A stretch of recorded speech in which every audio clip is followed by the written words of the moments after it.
Ամենայն հայոց 125-րդ կաթողիկոս Ղրիմյան հայրիկի հոգևոր հասարակական գործունեության մեջ շատ կարևոր տեղ է գրավում նաև նրա գրական գործունեությունը։ Այնինչ այդ ստեղծագործությունները շարունակաբար ընկալվել ու մեկնաբանվել են որպես նրա հոգևոր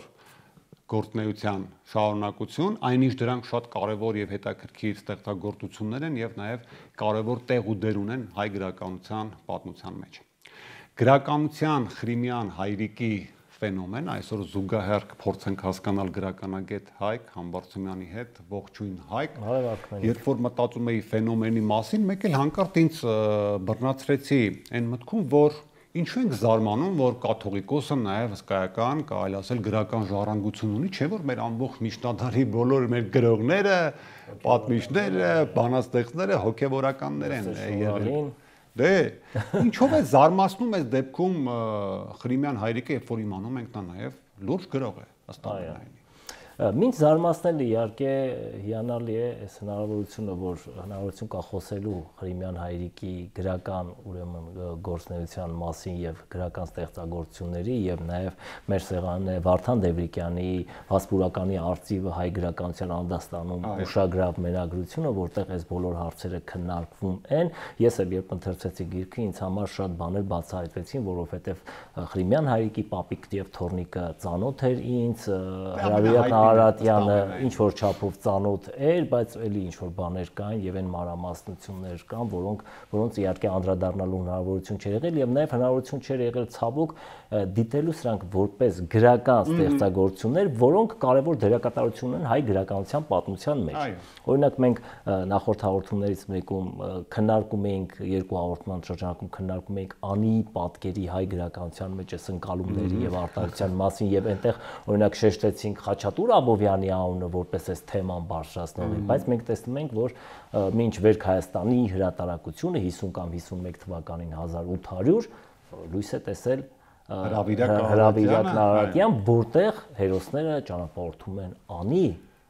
եւ այս գաղափարները արտացվում են եւ շատ ուրիշ գաղափարներ, որոնք այս ժամանակաշրջանի կարևոր խնդիրների գեղարվեստական արտարծումներ կարելի համարել։ Թեև քարոզխոսական, քարոզչական տոնայնությունը կա, բայց կա մի յուրահատուկ անմիջականություն, որ Ղրիմյան հայրիկին բնորոշ է, որը նրա այսպես կերպարի մարդկային էության արտահայտությունը եւ եթե մենք հիշենք գրական ստեղծագործություններ, որոնք նվիրված են Ղրիմյան հայրիկին կամ հիշենք հուշեր Իսահակյանի, Հովհաննես Թումանյանի գործերը կտեսնենք, այո, թե որքան անմիջական մարդ է եղել եւ այս անմիջականությունը փոխադրվում է եւ դառնում է իմիջիալոց ամեն դեպքում գեղարվեստական հնարանք ընթերցողի հետ խոսելու։ Տես, այդ առումով մի քիչ Հրավիրակ Արարատյանի մասով չեմ համաձայնի, որտեվ ճիշտ այնտեղ գեղարվեստական շունչը կա, որոշակի գեղարվեստական շատ կարևոր տարեր օգտագործվել են, բայց ես ավելի համամիտ եմ Դևրիկյանի ձևակերպման հետ, որ դա ուխտավորի այսպես գործ է, պոեմ է, որովհետև չմոռանանք, որ այդտեղ արտացոլված է Ղրիմյան հայրիկի ճանապարհորդությունը իր Վասպուրականում եւ 1847 թվականի Արևելյան Հայաստանի ճանապարհորդության արտացոլումն է եւ բնական է, որ այդտեղ պետք է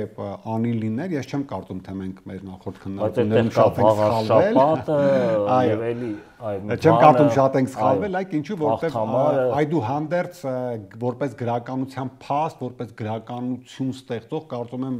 մի փոքր ավելի հետագայում Ղրիմյան հայրիկը, հա, ներկայացավ մեր գրականության մեջ, որովհետև եթե նրա այդ շրջանի 1850-ական մինչև 70-ականների վերջ 80-ականներ տպագրված գրքերը նայենք, որոնք եւ բնույթով են տարբեր եւ նաև թիրախներով են տարբեր, ապա կտեսնենք, որ այստեղ թերևս ճիշտ են դիտարկումը, որ դրանք հենտիր եկեղեցական հոգևոր գործունեության շարունակությունն են եւ հուշեր կան, թե նա ինչպես օրինակ հատկապես այս բանավոր խոսքով ներկայանում էր այդ նույն ավերակների մոտ, եկեղեցիների մոտ կանգնում էր եւ նաև այսպես խոսքեր ասում ոգեշունչ եւ հետո սա տեղափոխվում է կարծես թե գրի մեջ արդեն։ Տես գիրը ունի երկու հատույթ, արի այդ առումով նայենք, տես երբ որ արդեն 1855 թվականին արտի Վասպուրականի նկար, արդեն այնտեղ մենք գործ ունենք նաև Ղրիմյան հայրիկի որոշակի կրթական գործնեության հետ սա մենք, բայց որ ես շատ կարևորում եմ այս շրջանում նաև հրապարակախոսական գործնեության հետ։ Այդպես հրավիրակ Արարատյանում եւ նմանատիպ գործերում մենք այդ հրապարակախոսական տարերքի հետ քիչ ենք հարաբերվում, որտեվ դրանց բնույթը ըստ ամենայնի դեռևս միջնադարյան կրոնական հոգեվոր տարածության մեջ է եւ այնտեղ ողբի տարերը, հա, կորսված արժեքների այդ շեշտադրումները, անցյալի փառքերը եւ այլն շատ ավելի շեշտադրվում են, գրականությանը բնորոշ են, շատ բնորոշ է եւ այդտեղ հա ինքը այդ տարածության մեջ է, բայց երբ որ արդեն թերթը հրատարակվում է եւ ինքը նաեւ հրապարակախոսական հոդվածներով է հանդես գալիս, այդ հրապարակախոսական հոդվածների շրջանակում իր սևեռակետը բացառապես ներկան է, հա, եւ ոչ թե նստում եւ միայն ողբում է անցյալի փառքերը եւ ներկայի թշվառությունը, այլ փորձում է ելքեր առաջարկել նաեւ քննադատող խոսքերով եւ այլն, ինչպես այդ ներկան փոխել եւ վերածել։ Այս պոեմը նույն անի հատվածում ասում է, որ նոր ժամանակ պետք է գա եւ այլն, այսինքն դրանք ցանկություններ են ավելի շատ։ Ես նկատում եմ այն արդեն դիրքավորումը, որ այդ շրջանից հետո ուներ, ես ինչին եմ սրան բերում, որ չգիտեմ, Խրիմյան հայրիկի դեպքում արժի է տեսակ բառեր օգտագործել, թե չօգտագործել, այդուհանդերձ ես կարծում որ կոնցեպտուալ գրական տարածության մեջ մտավ Խրիմյան հայրիկը հենց հրապարակախոսական հոդվածներից հետո, որտեղ նրա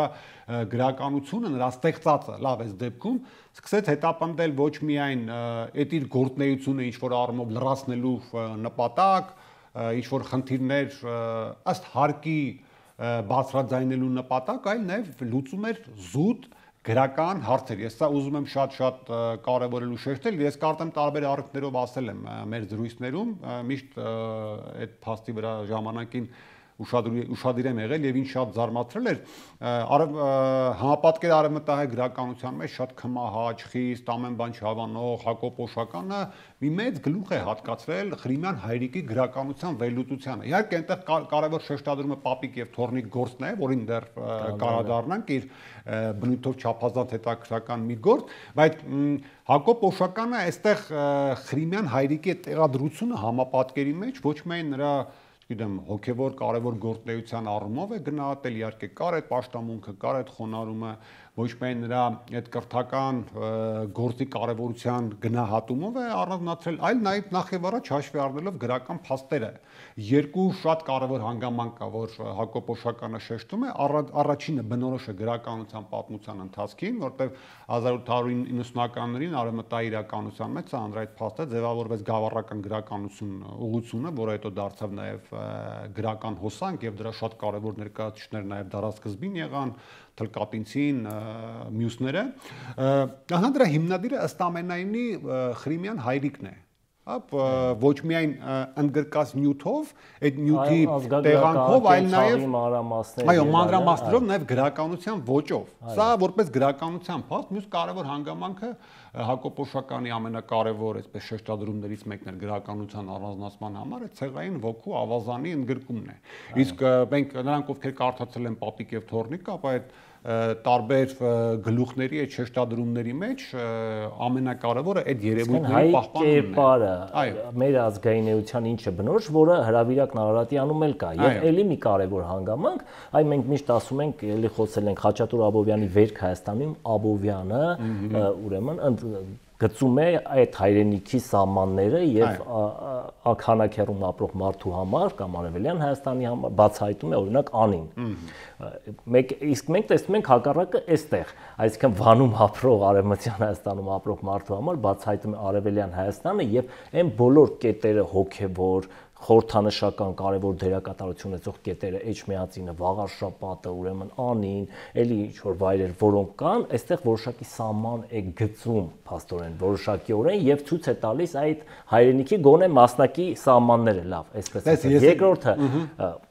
տալիս է դասեր հիմնված աստվածաշնչյան, բարեխոսության, պատկերապատմությունների վրա, բայց նաեւ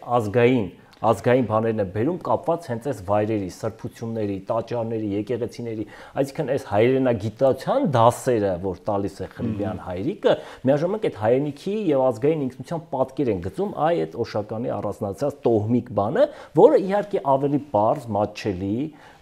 գուցե ավելի բյուրեղացած մենք տեսնում ենք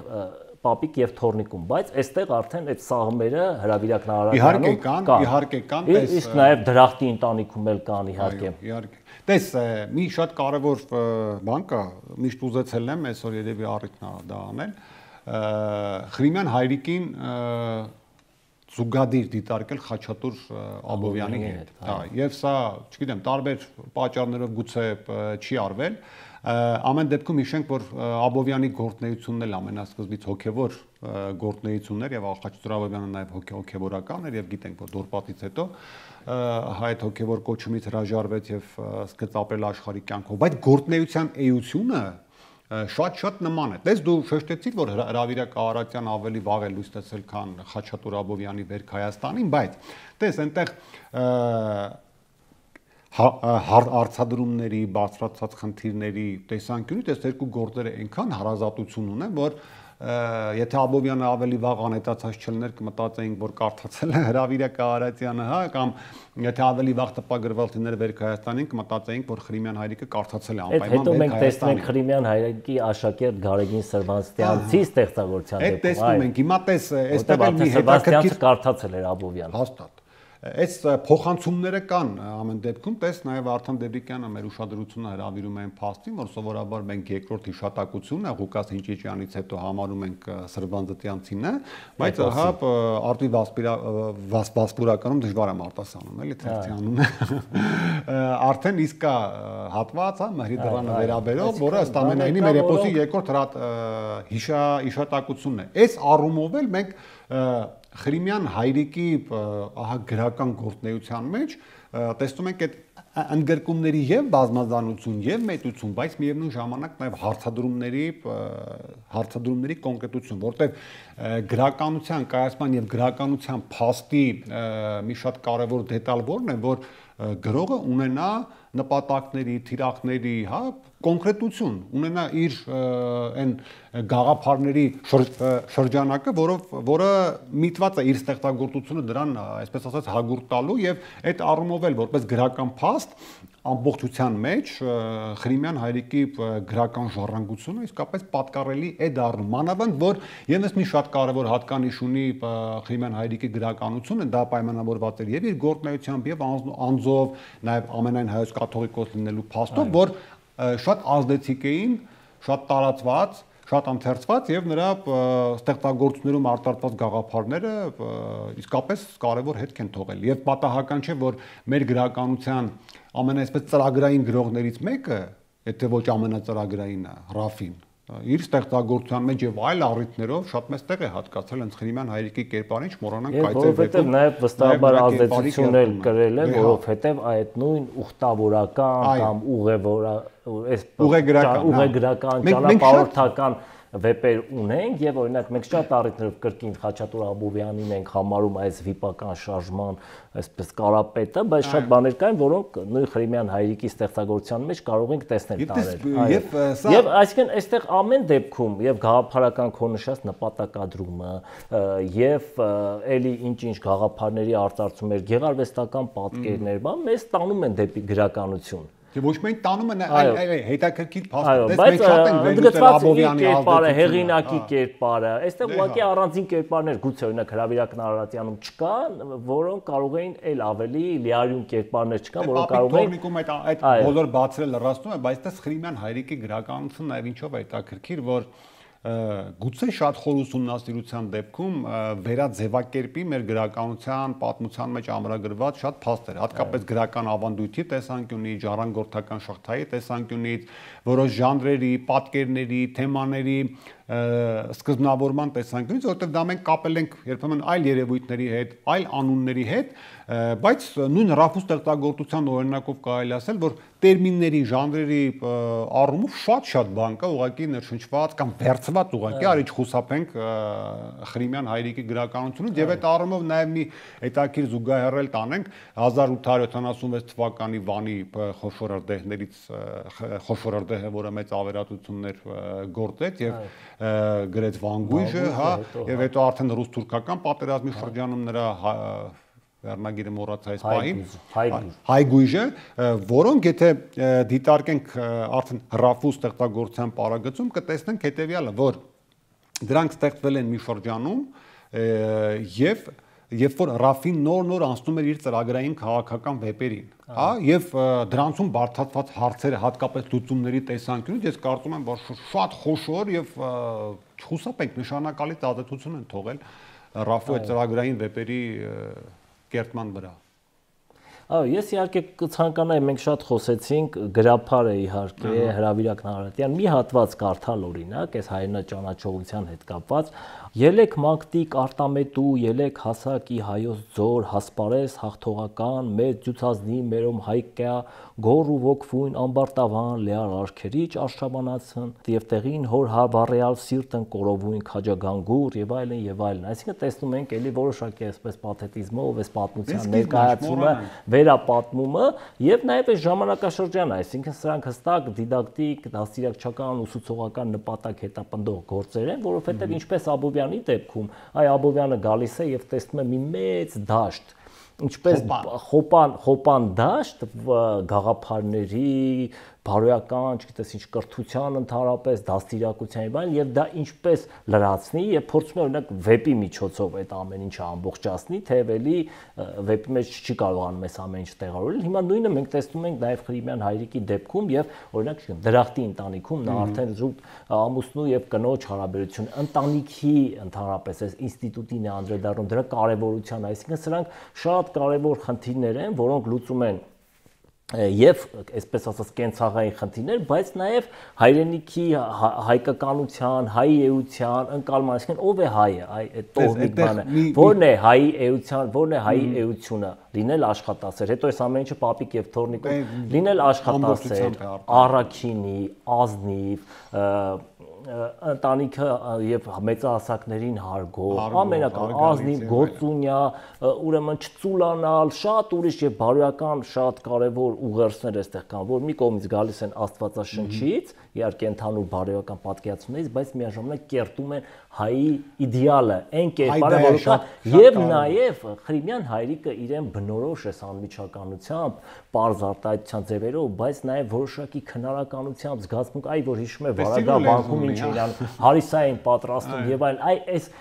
զգացմունքային պատկերների միջոցով, ուտելիքի, այլ նկարագրությունների միջոցով այս թորնիկին, որին քարոզ է կարդում, կապում է այդ գաղափարների հետ, հիացնել է տալիս այդ պարզ կենցաղով, նույնիսկ իդեալականացնում է այդ կենցաղը, որպեսզի այդ հիացմունք հարթնացի, որպեսզի այս մարդը գյուղից չհեռանա։ Այո, դրանք շատ կարևոր հատույթներ են Ղրիմյան հայրիկի գրական գործունեության մեջ, նաև չմոռանանք իր շքեղ լեզուն, որը շատ կարևոր է, որ գործածվել է ըստ հարկի, որտեղ մենք տարբեր ստեղծագործություններ եթե թերթենք, կա մի հատված դու հրավիրակից կարդացիր, եթե վերցնենք մեկ այլ գործ կարդանք, դրանք իրենց ժանրերից, իրենց բնույթից, իրենց թիրախայնությունից ելնելով այնքան ճկուն են փոխում իրենց լեզուն, ոճը, որ թույլ են տալիս իսկապես եզրակացնելով, որ Ղրիմյան հայրիկը այդ ամբողջ ոճական հարստությանը տիրապետում էր եւ ունենալ այդքան ինֆորմացիա, տիրապետել ամեն ինչին եւ կարողանալ այդքան պարզ մատչելի մատուցել, ըստ ամենայնի սա էլ գրականության մի շատ կարեւոր հատկանիշ է, որովհետեւ Ղրիմյան հայրիկի գործունեությունը գրականության մեջ այսպես ինքնին գրականության համար չի եղել, հա, գրականությունը ընկալվել եւ կիրառվել է որպես շատ կարեւոր գործիք, շատ կարեւոր գաղափարներ տեղ հասցնելու համար։ Այ ես մի հատված էլ կարդամ Դրախտի ընտանիքից։ Գիտենալ ու հավատալ է պետք, որ աշխարհից ընտանեկան դրախտին մեղապարտ եւ անհնազանդ զավակներն իրենք երկնից դրախտը կարող չեն ժառանգել։ Ոստի այս ընտանեկան կյանքի սեղանին վրա ես միայն սոսկ հաց չպատրաստեցի։ Եվ թե պատրաստե եւս Հիսուս հրաման կուտար, ինչպես տվյալ է իր աշակերտած, եւ անապատի մեջ ժողովուրդ քաղցած հաց կխնդրեր, ասաց Հիսուս. Դուք դոցա ուտել, աստի հայտ է, թե կենաց բանին հետ մերթ եւս ժողովրդին հաց մատակարել եւ ավետարանին հակառակ տնտեսություն չէ։ Կամ այս հատվածը ժողովուրդ հայոց, քեզ համար նկարեցի դրախտի ընտանիքը, կաղաչեն, որ իբրև հայելի դնես աչքիդ հանդեպ, հայիս ու տեսնես հիվանդ եւ հյուծյալ կերպարանքդ։ Ուրեմն այս իրականության կարևոր բանը, մարդը, գործիչը, հոգեվորականը ուղղակի տեսնում է, որ այդ իրականության մեջ այս ընտանիքը կամ քայքայող բաներ կան եւ այդ հանրությանը միավորող ինչն է առաջին հերթին ընտանիքը։ Այսինքն կարևոր բաներ, որոնք նաև գեղարվեստական արտահայտության ձևի մեջ են։ Այստեղ պատկերներ կան, եթե նույնիսկ մենք այն չենք կարող մեր պատկերացրած իմաստով հենց գրականություն համարել, նույն ձև մենք, ասենք, միջնադարյան գրական շատ ստեղծագործություններ, որոնք գրականություն ենք համարում, ելի կարող ենք այս տեսակ բաներ համարել։ Այնպես որ այստեղ ինձ համար կարևոր է, որ գուցե այսօրվա մեր պատկերացումներով եւ շատ բան մենք գիտենք, մեզ համար սրանք պարզունակ բաներ են, բայց նաեւ այդ ոգու հետ առնչվելու, այս մարդու այս խոսքի հետ առնչվելու, գաղափարների հետ առնչվելու, մեր կերպարին վերադառնալու տեսանկյունից կարևոր է այսօր Ղրիմյան Հայրիկի ստեղծագործությունները ընթերցելը։ Իհարկե բավական դժվար է, չգիտեմ, գրափար, եթե կամ, բայց հետագայում մյուս գործերը արդեն Պապիկը եւ Թորնիկը շատ մատչելի է եւ համացանցում էլ կա եւ իհարկե մեզ համար ոչ միայն կարևոր է ընթերցել որպեսզի հիշատակը ոգեկոչենք եւ այլն, այլ նաեւ ընթերցենք այսօրվա մեր հայացքով եւ կրկին փնտրենք հայի կերպարը, ինչպիսին է հայի կերպարը եւ մեր մեծերը ինչ պատկերացում ունեն եւ մեր հաղորդումների շրջանակում շատ ենք այս հարցերը քննարկել Խորենացու համար հայը ով է, չգիտեմ, Կոստանդզարյանի համար հայը ով է եւ նաեւ այս դեպքում էլ իհարկե Ղրիմյանը շատ նուրբ բացահայտումներ կատարում է։